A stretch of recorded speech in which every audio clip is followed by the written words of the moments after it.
और अब आपको बताते हैं कि प्रधानमंत्री मोदी के इस दौरे के दौरान किन किन मुद्दों पर भारत और अमेरिका के बीच सहमति बनी है।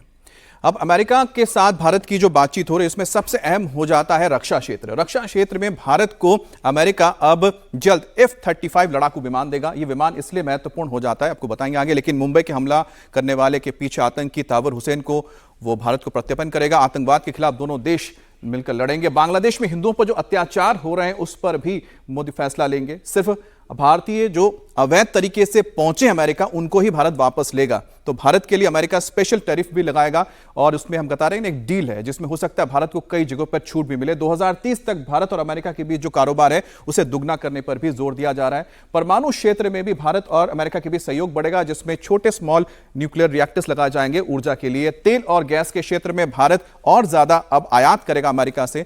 और शांति की पहल को भारत ने काफी संजीदा तरीके से लिया है और भारत ने तारीफ की है यहां पर डोनाल्ड ट्रंप की कि वो शांति की पहल कर रहे हैं रूस और यूक्रेन युद्ध को रोकने के लिए।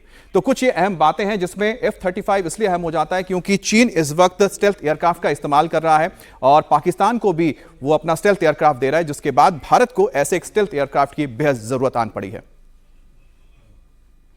आप जानते हैं मैं रशिया और यूक्रेन दोनों से लगातार संपर्क में रहा हूं।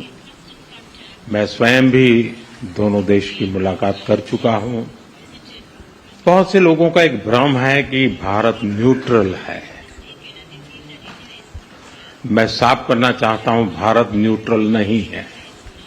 हमारा अपना एक पक्ष है और हमारा पक्ष है शांति, पीस।